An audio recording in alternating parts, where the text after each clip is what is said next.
When last we left them, the Straw Hats had sailed away from Water 7 aboard a brand new ship, the great, bright, lion-headed Thousand Sunny, built for them by Frankie's own hands and carrying 8 dreamers now instead of 7.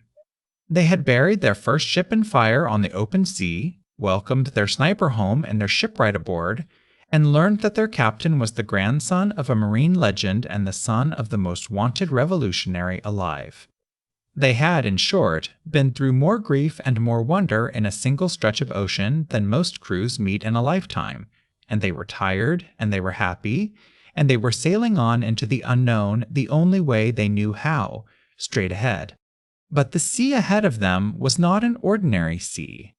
To go on toward the second half of the Grand Line, their course carried them into one of the most feared stretches of water in all the world, the Florian Triangle, a wide region of ocean wrapped, always and everywhere, in a thick and unmoving fog. Ships that sailed into that fog had a way of never sailing out again. Some were found later drifting empty, their decks untouched, their meals half-eaten, their crews simply gone, as though every soul aboard had stepped off into the mist and never come back. Sailors told stories of ghosts on that water, of a haunted island that moved through the fog on its own, of shadows that walked and things that should have been dead and were not. The Straw Hats, being who they were, sailed straight into it. And tonight's story is what they found waiting for them in the fog, a talking skeleton, an island of the living dead, a warlord who stole men's shadows, and one of the truest, saddest, most beautiful stories of loyalty and friendship in the whole of their long voyage. This is the saga of Thriller Bark. The fog closed around the Thousand Sunny until the crew could barely see the water beneath their own hull.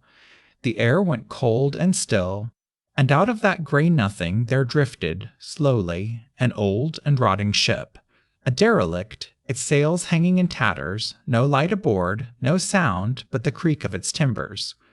And sitting on its deck, alone in the mist, was a skeleton. Not a pile of bones. A living one. A tall, thin skeleton in a fine, faded gentleman's coat and a tall top hat, with a great cloud of curly black hair somehow still growing from its skull, drinking a cup of tea and humming quietly to itself in the fog. It looked up at the terrified crew, and it introduced itself with perfect old-world manners, and it laughed a strange, rattling laugh, yo-ho-ho-ho. And the Straw Hats did what any sensible people would do upon meeting a living skeleton drinking tea alone on a ghost ship in a haunted fog. They screamed, and several of them tried to flee. His name was Brooke, and once, long ago, he had been a man like any other. He had been a musician and a swordsman, and in his life he had eaten one of the devil fruits, the Revive fruit, a strange and rare power that grants its eater a single second life after death. When Brooke and his crewmates had died many years before, out on this very sea, that power had reached out and called his soul back to the world of the living. But a soul, it turns out, can wander a long time in a fog as thick as this one before it finds its way home. By the time Brooke's spirit found its way back to his own body, so much time had passed that the body was nothing but bones. Everything else had long since returned to the sea. And so he had risen again exactly as we found him, a living skeleton, alone, with only his old crew's silence for company. He had been drifting through the Florian Triangle like that, all by himself, for a very long time. And the very first thing this lonely, ridiculous, courtly skeleton did, once the screaming died down, was ask Luffy, with enormous hope in his hollow voice, whether he might be allowed to join the crew, because more than anything else in the world, after all those years alone, he simply did not want to be alone anymore. Luffy, who had wanted a musician on his crew since the very beginning, and who had liked Brooke immediately, said yes at once. But before that could be settled, the fog gave them up onto the shore of something far larger and far more terrible than a single drifting ship. It gave them up onto Thriller Bark. Thriller Bark was not truly an island at all. It was a ship, the largest ship in all the world, a whole rotting island's worth of timber and iron built up into a single monstrous vessel, drifting slowly and forever through the fog of the Florian Triangle with a great, grinning, haunted mansion rising at its heart. A wall ringed the whole of it, and within that wall lay overgrown graveyards and dead black trees, crumbling chapels and crooked bridges, and everywhere the shapes of tombstones tilting in the mist. The Straw Hats came ashore into all of it in the dead of night, and the island seemed almost to be waiting for them. The gates creaking, the fog curling, unseen laughter drifting down from the dark windows of the mansion on the hill. It was, for a crew that had just been through the fire of Ini's lobby, exactly the wrong place to wash up, a whole world built to frighten. And it was crawling, from the waterline to the highest tower, with the dead. Everywhere the crew looked there were zombies.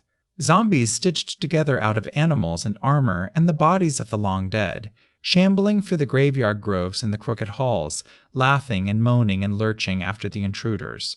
There were zombie surprise boxes that sprang open with a shriek, zombie penguins and zombie hound dogs, zombie warriors in old rusted armor, and shuffling patchwork things sewn from 3 or 4 creatures at once, an entire island of the walking dead.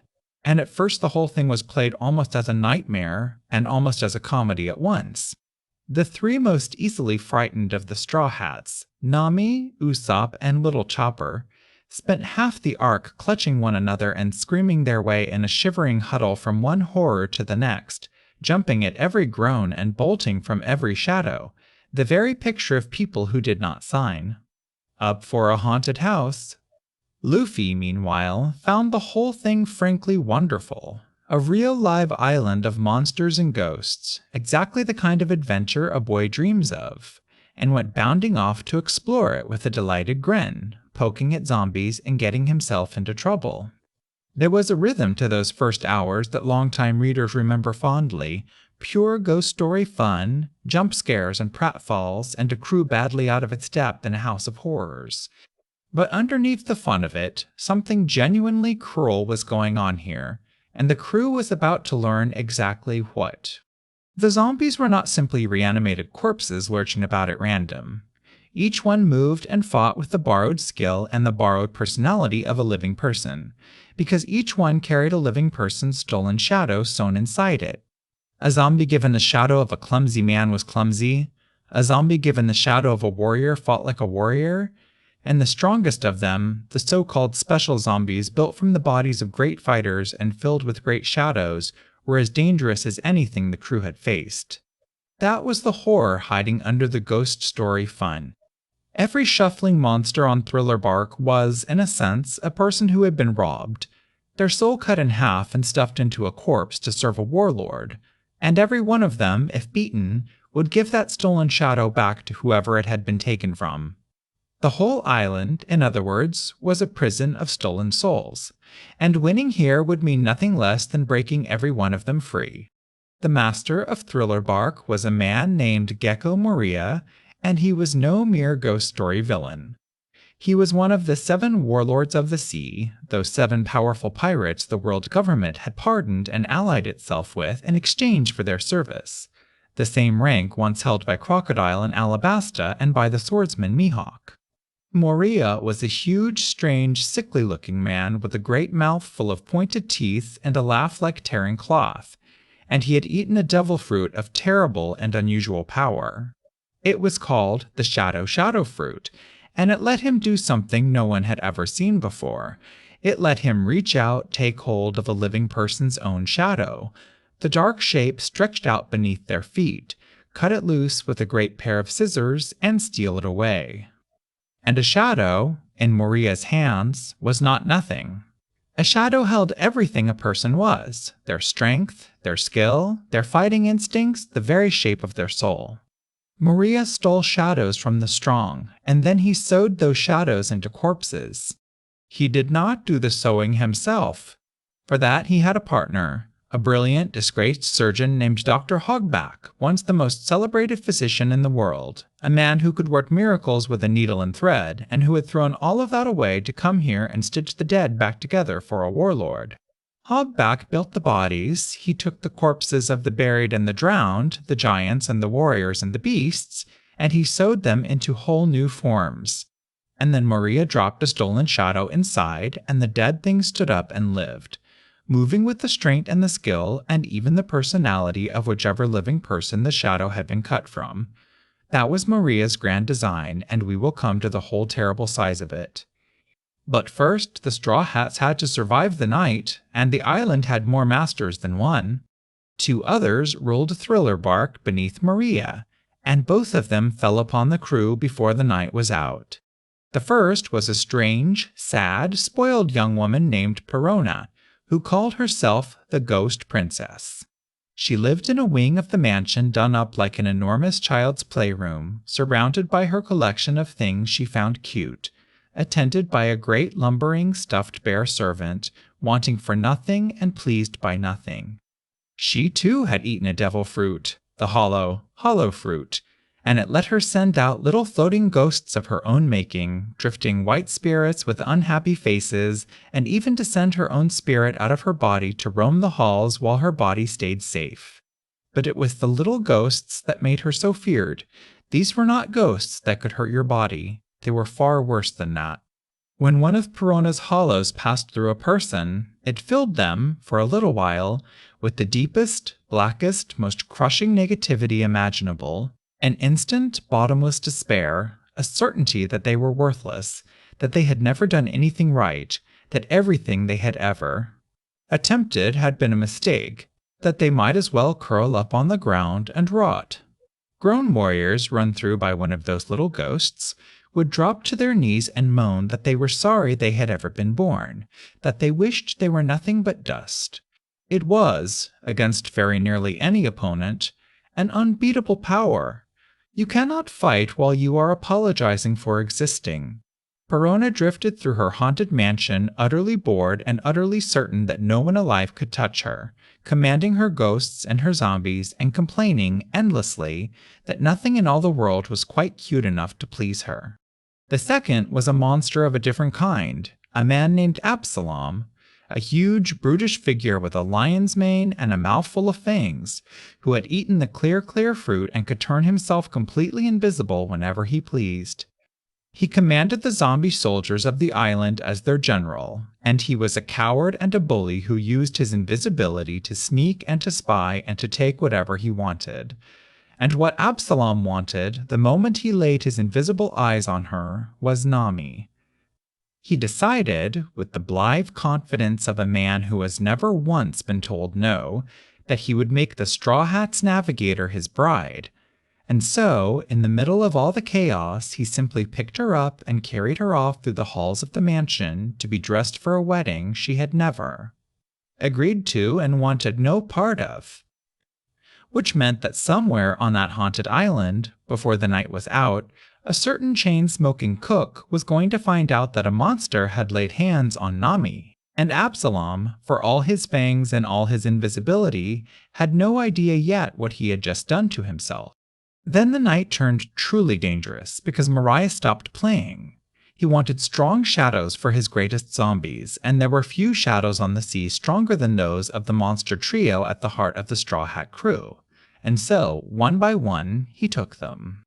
He caught Luffy first, pinned his shadow to the ground, and cut it away with his great scissors, and in an instant Luffy's shadow was gone, torn loose and carried off, leaving the captain strangely lightened and strangely wrong. Moria took Zoro's shadow, and Sanji's too, the swordsman's and the cook's, the 3 deadliest shadows of the crew. And losing your shadow, on Thriller Bark, was not a small thing or a temporary thing. It came with a cruel and ticking price. A person robbed of their shadow could no longer stand in the sun. If the light of day so much as touched a shadowless body, that body would sizzle and smoke and burn away to nothing in an instant, gone forever. So long as the fog and the night held, a shadowless person could survive, but the moment the sun rose over the Florian Triangle, they would be destroyed. Moria had just placed a death sentence on 3 of the crew and set the dawn itself ticking down toward them. This, the crew now understood, was exactly what had happened to poor Brook. His shadow had been stolen by Maria long ago, which was why the courtly skeleton could no longer walk in daylight and why he wandered the fog forever. And it was why, when Brooke learned the Straw Hats had come to this island, he began to hope. Because to get his own shadow back and to walk in the sun again after all these years, he would need help. He would need a crew. The crew, then, had until dawn. They had until sunrise to storm this haunted island, defeat a warlord of the sea and all his monsters, and tear their stolen shadows, and Brooks and all the rest, back out of the Walking Dead before the morning sun burned 3 of them out of the world. And to make it worse, Mariah had a use in mind for Luffy's shadow in particular that was more terrible than anything the crew could have guessed. He was going to use it to wake a demon that had slept for 500 years. They did not have to fight the whole island alone, as it turned out. Thriller Bark held prisoners.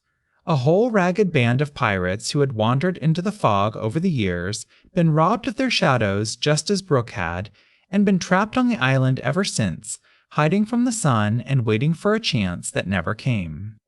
They were led by that same cheerful, enormous zombie woman Lola, and they had a name for themselves, the Rowing Pirates, and they had been studying Moria and his powers for a very long time, learning his weaknesses, waiting for the day someone strong enough might arrive to help them all break. Fruity. When the Straw Hats crashed into the island like a wrecking ball, these shadowless prisoners saw their one chance in years, and they threw in with the crew heart and soul. It was they who would, at the crucial moment, hand Luffy the power to fight a giant, and it was Lola, their leader, who would later press a strange and precious gift into Nami's hands. For now, it is enough to know that the Straw Hats, badly outmatched on a warlord's home ground, were not quite as alone as they seemed. The island's own victims were ready to rise. To take back their shadows, the Straw Hats had to hunt down the zombies those shadows had been sewn into and beat them, one by one, in the crooked halls and graveyards of Thriller Bark. And the greatest of those duels, the one that mattered most, fell to Zoro, and to a legend. Deep in the mansion, Maria's finest creation waited, the corpse of a samurai. Not just any samurai. Long ago, in a far-off and secretive land called Wano, there had lived a swordsman so great that the histories remembered him as a hero, and very nearly as a god of the blade, a warrior named Ryuma, who was said to have once cut down a dragon, and who was buried with honor as the pride of his whole country. Mariah had stolen even that, had reached across the world, taken the great swordsman's preserved body and sewn it into a towering zombie warrior, and into that peerless dead swordsman he had placed a shadow, the shadow of Brooke. So the zombie moved with the swordsman's terrible skill and a musician's own soul, a dead legend animated by the spirit of the lonely skeleton on the ghost ship. And at the zombie's hip hung the black blade, a famous, beautiful, cursed-looking sword named Shusui, a sword of the very highest grade, the treasure Ryuma had carried in life. Zoro met that swordsman in the dark, and it was the truest test of his blade he had faced since Mihawk. A swordsman against a swordsman, the living against the dead, blade ringing on blade through the halls of a haunted house. And Zoro, pushing himself to the very edge, finally struck the killing blow and brought the great zombie down. And here, the story does something quietly beautiful. The dead swordsman, beaten, honored the man who beat him. Recognizing in Zoro a warrior worthy of the name, the fallen Ryuma gave over his black sword Shusui into Zoro's keeping, one master of the blade passing his treasure on to the next, across the boundary of death itself. Zoro would carry that black blade for years to come. And with the zombie defeated, Brooke's stolen shadow came loose and flew free. The first of the shadows won back that night, so that, before the dawn, the courtly skeleton might one day walk in the sunlight again. The others had their battles too, and each was its own small story. Usopp, the crew's cowardly, boastful, big-hearted sniper, was the one who had to face Perona, the ghost princess, whose hollows plunged the bravest warriors into instant, crushing despair. And here the story turns her terrible power into one of its funniest moments. Perona sent her ghosts drifting through Usopp again and again, filling him with all the black self-loathing they could carry, and it barely touched him. because Usopp, bless him, was already so deeply, honestly, magnificently negative about himself on any ordinary day, so used to calling himself a weakling and a coward and a good-for-nothing, that the very worst despair Perona could pour into him was, more or less, just a Tuesday. Her ultimate weapon simply bounced off a man who thought that little of himself to begin with, and the Ghost Princess, who had never once had her power fail, was left utterly bewildered and then utterly beaten by the last person on the island anyone would have picked. It is one of One Piece's gentle jokes that Usopp's greatest weakness, how hard he was on himself, turned out, on exactly the right night, to be a kind of armor. Sanji's battle was a matter of the heart and of rage. When the cook learned that the invisible brute Absalom had carried Nami off to force her into a wedding, something in him went cold and murderous. Absalom had set the whole thing up like a grand event. A chapel, a dress, a gathering of zombie guests, an altar where he intended to marry the navigator whether she willed it or not. And Nami, playing along only long enough to look for a way out, was running out of room to maneuver. Then two things saved the day at once. Sanji came crashing in, and the injustice of it. A coward using invisibility to steal a woman who wanted nothing to do with him, drove the cook into one of the fiercest fights of his life. He would not stand for it, not for a single second, and he made very sure Absalom understood, at length and, with his boots, exactly how badly he had misjudged which crew he was stealing from. And Nami, for her part, needed less rescuing than the monster expected. Quick-witted as ever, she turned his own gathering against him, and with a well-timed strike from her weather staff, a great crackling burst that lit up the chapel, she made her feelings on the proposed marriage unmistakably clear. Between the cook's fury and the navigator's cunning, the forced wedding came apart in smoke and chaos, and the bride the monster had chosen for himself became the single worst decision of his life. And Frankie, the crew's new cyborg shipwright, on his very first real adventure as a Straw Hat, threw himself into the fight with the joyful violence of a man who builds ships for a living and breaks monsters for fun, tearing through zombie soldiers and blasting apart hogbacks stitched together. Horrors. There was a sorrow buried in the doctor's workshop, too. Hogback's favorite servant, a beautiful, sad-eyed zombie named Sindri, who could only speak in a flat and broken voice, had once been a living actress the doctor had loved and lost and whom he had refused to let stay dead. It was a small, ugly picture of the whole island's evil, a man so unwilling to accept a death that he would rob the grave and stitch a puppet of the woman he had loved and call it love. Everywhere on Thriller Bark, under the ghost story fun, was the same quiet horror, the refusal to let the dead rest and the theft of the living to feed it. And now we come to the reason Moria wanted Luffy's shadow above all the others. In the deepest hold of Thriller Bark, frozen and preserved for 500 years, lay the corpse of a giant. Not a grand line giant like Dory and Broggy from Little Garden, but something older and larger and worse. His name was Ors, and the histories remembered him as a demon, an ancient continent puller, a monster so vast and so strong that in his own age he had, the legend said, dragged whole islands about and frozen a country solid, a nightmare out of the deep past that villages once told stories about to frighten their children. Moria had gotten hold of that ancient corpse, and this was the crown of his whole design. He was going to give the greatest zombie body in the world the greatest shadow he had ever stolen. He dropped Luffy's shadow into the frozen demon, and the demon opened its eyes. Ors rose, a mountain of a creature, taller than the mansion, taller than the trees, and because it was Luffy's shadow inside him, he came up stretching and grinning and rubber-limbed, punching with fists that snapped out on rubbery arms, laughing Luffy's laugh, wanting Luffy's foods, as goofy and as cheerful and as boundlessly destructive as the captain whose shadow now drove him. There was a horrible comedy in it, and a horrible danger both. The demon giant would try Luffy's own signature attacks, stretching a rubber fist back across the whole island to hammer it forward like a cannonball. He would demand meat and pout and get distracted, exactly as Luffy would. and then he would flatten a chapel with one idle swing of an arm. It was a genuinely eerie thing to watch. Their friend's own soul, their friend's own sunny, reckless personality, looking out of the eyes of a 500-year-old demon the size of a hill, smashing everything in reach without a shred of malice and without a shred of mercy. And Ors was strong, catastrophically, world-endingly strong.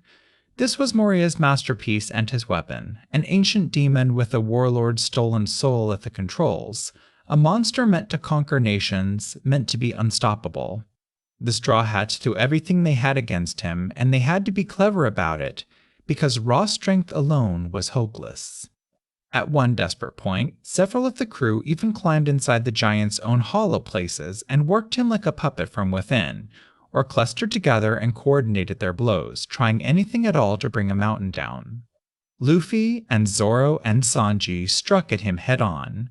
Robin held his limbs, Frankie and the freed pirates hammered at him from every side, and again the giant swatted them all away like flies, laughing, because how in the world do you fight a mountain that punches like your own captain?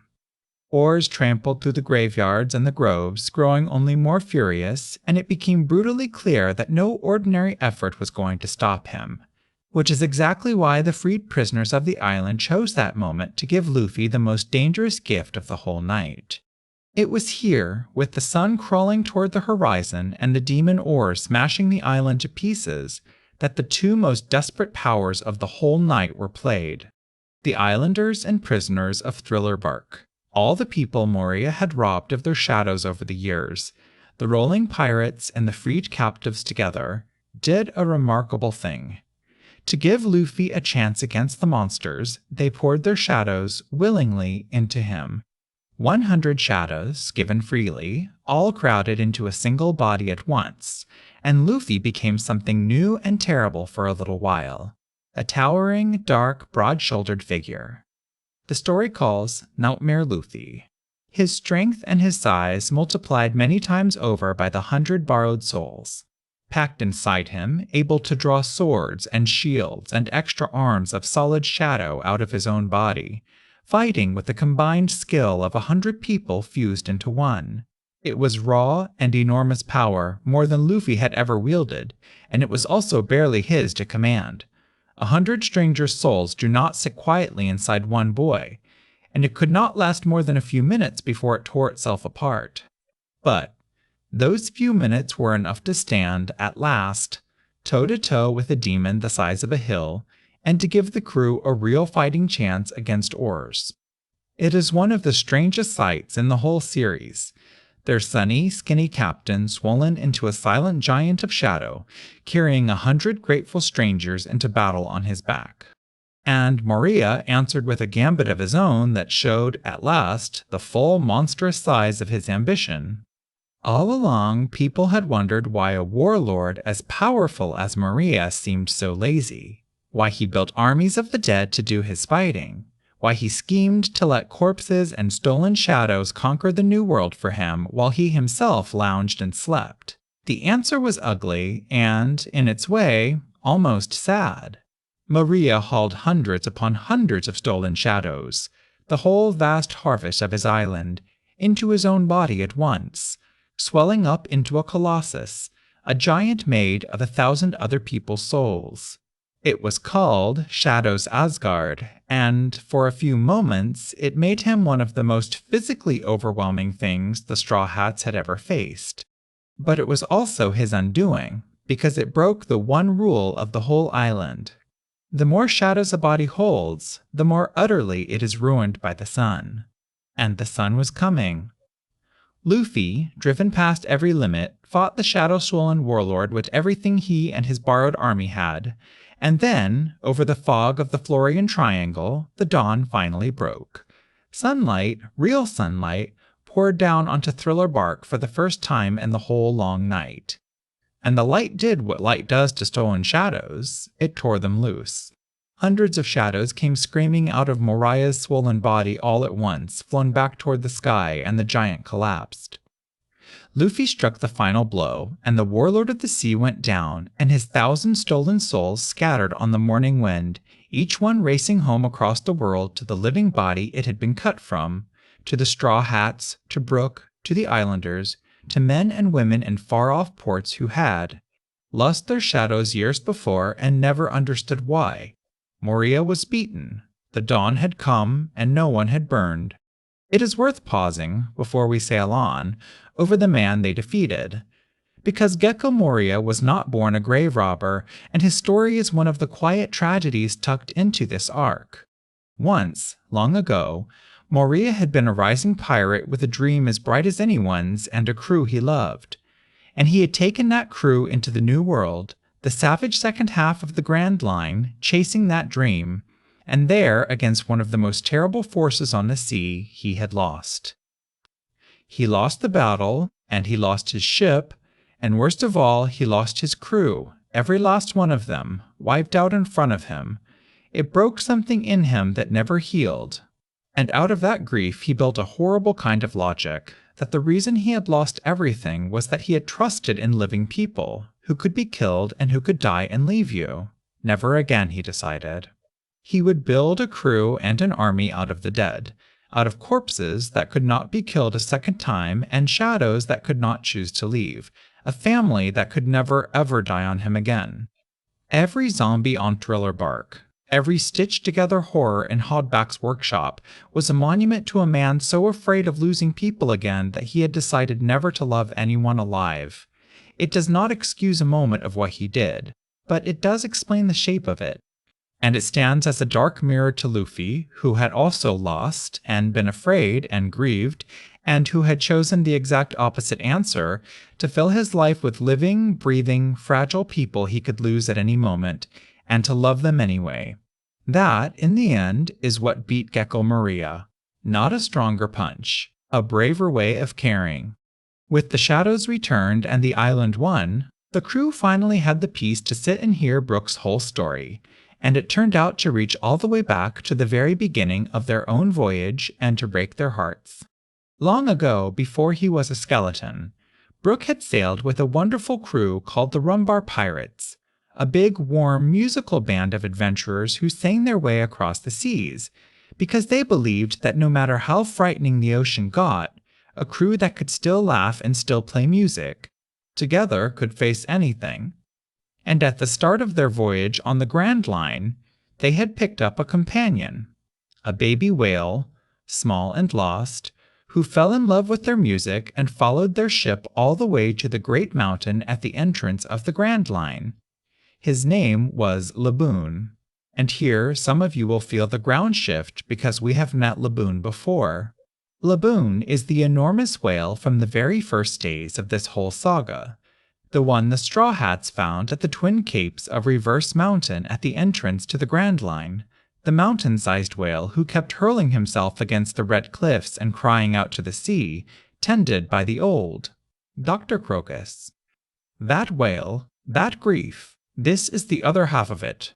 Because the Grand Line was too dangerous for a baby whale, the Rumbar Pirates had made a promise.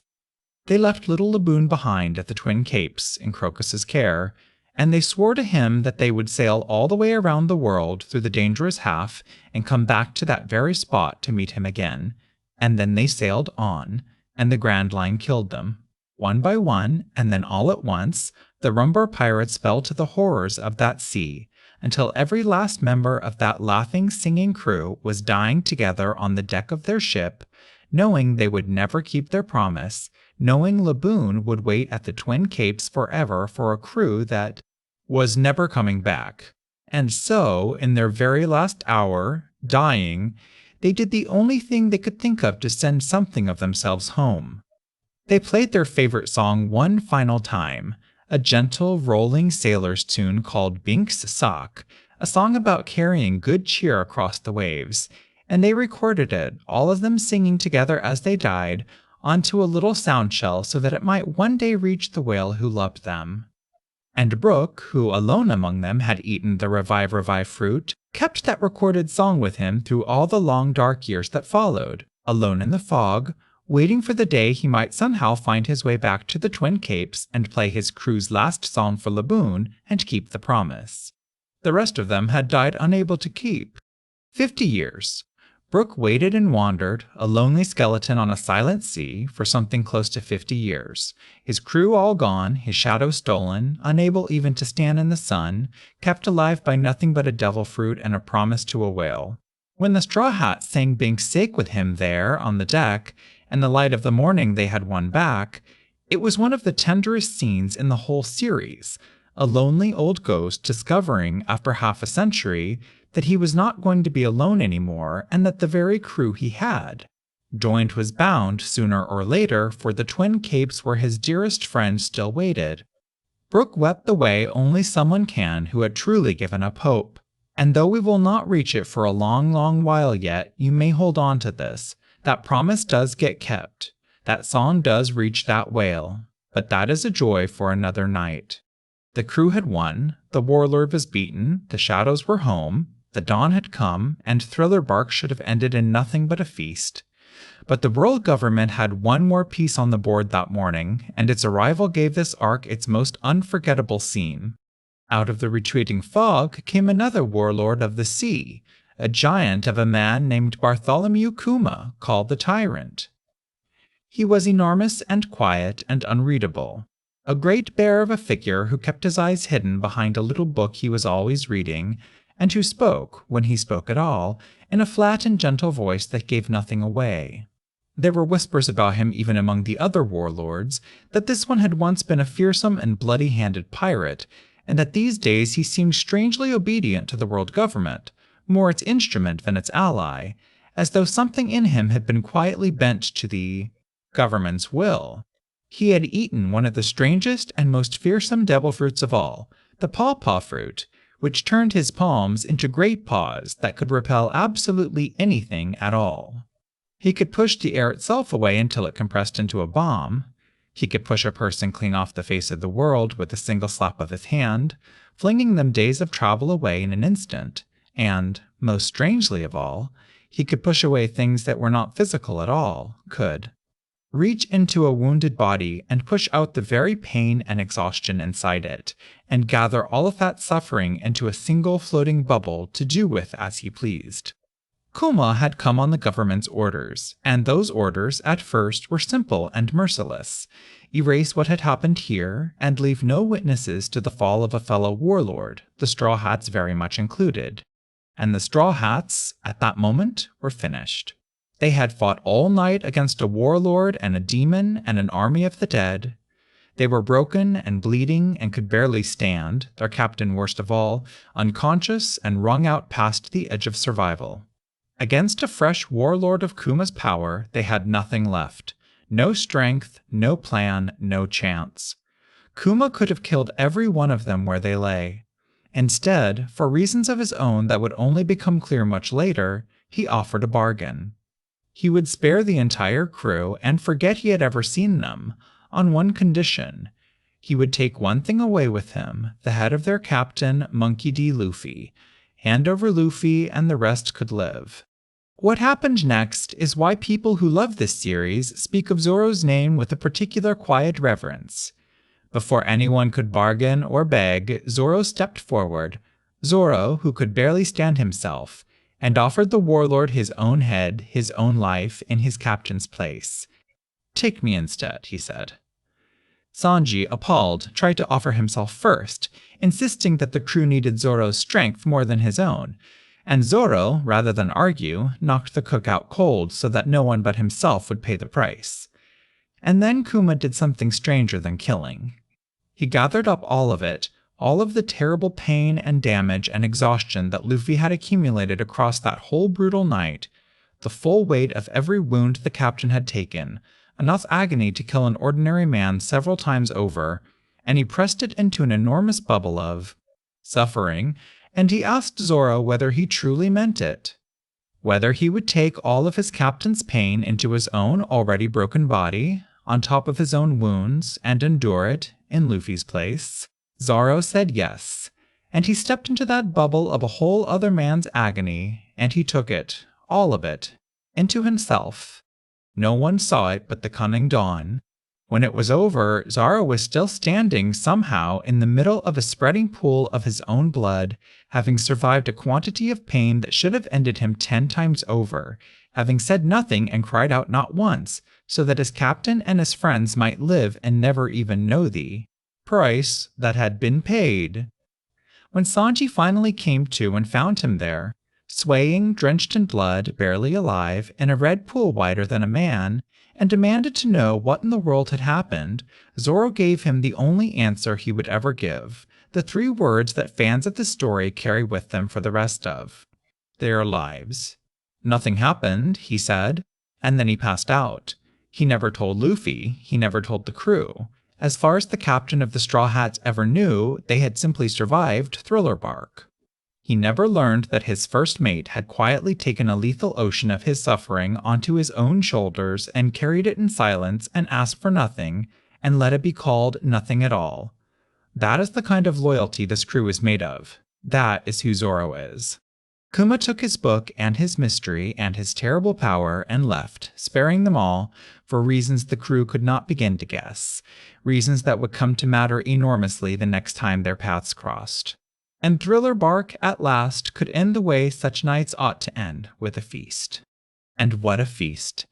The freed islanders and the grateful survivors and the Straw Hats threw open Moria's own larders and cellars and held one of the great riotous banquets of the whole series, eating and drinking and singing away the horror of the night. Amid all of it, a large and cheerful zombie named Lola, a warm-hearted, ridiculous creature who had spent the whole arc proposing marriage to nearly everyone she met, did Nami a kindness that would matter far down the road. She pressed into Nami's hands a little slip of living paper called a vivre card, made from a piece of her own mother, and told her that her mother was one of the 4 emperors who ruled the New World, a titan the world calls Big Mom, and that if the Straw Hats ever found themselves in that terrible half of the Grand Line in real danger, this card might just buy them mercy in her mother's name. Nami tucked it away without quite understanding what she had just been given. Tuck it away in your own memory, too. It comes back. But the true gift of that morning was a new friend. Brook, his shadow restored, able at last to stand in the sunlight after 50 years of fog, had a decision to make. And Luffy, of course, had wanted him from the first moment. A crew simply had to have a musician. The captain had always insisted. And here was the finest and loneliest musician on all the sea, with a courtly bow and a rattling laugh and half a century of grief behind him and a promise to a waiting whale still to keep. Brook joined the Straw Hat Pirates. He became the 9th of their number, their musician, their swordsman, their strange and gentle old soul. And after 50 years alone on a silent ship in an endless fog, the skeleton who had asked, more than anything in the world, simply not to be alone anymore, was not alone anymore. He had a crew. He had a captain sailing, whether he knew it yet or not, toward the Twin Capes and the Whale and the Promise. He had somewhere to belong. And the crew, which had set out from that first little village with a single boy in a straw hat, was 9 dreamers strong now, sailing out of the Florian Triangle into the morning with their newest friend playing them a song. And that is where we will leave them for tonight. A skeleton who did not want to be alone, and a crew who took him in. An island of the dead, and a dawn that sent 1,000 stolen souls flying home. A warlord so afraid of losing people that he stopped letting himself love the living, and a captain who answered the same grief with the opposite, braver choice. And a first mate who took a lethal weight of his captain's pain onto his own back in the dark and stood in a pool of his own blood and called it nothing at all. Let's take a slow breath together and hold what this saga gave them. That a promise made to someone you love is worth keeping even across 50 years and half a world, even when everyone who made it with you is gone. That the dead deserve to be allowed to rest, and the living deserve to be loved while they are here, fragile and fleeting as that is. And that the truest kind of loyalty is often the quietest, the kind that carries a friend's pain in silence and never once asks to be thanked for it. There is something in Zoro's 3 small words worth carrying with you as you drift off tonight, that the greatest things we do for the people we love are very often the ones we never tell them about at all. The great crossroads of the sea, a grove of soap bubble trees, an auction house, a coating for the ship, and a descent toward the very bottom of the world. All of that lies ahead of them now, and with it the storm that will test this crew as it has never been tested. But there is no need at all to sail toward any of it tonight. For now, simply let the 9 of them rest on the deck of the Thousand Sunny beneath a clearing sky, full and safe and no longer haunted, an old skeleton playing a soft and rolling tune about carrying good cheer across the waves. Rest easy. The morning has come, the fog has lifted, and everyone made it through the night. The Grand Line will still be there, waiting when you wake.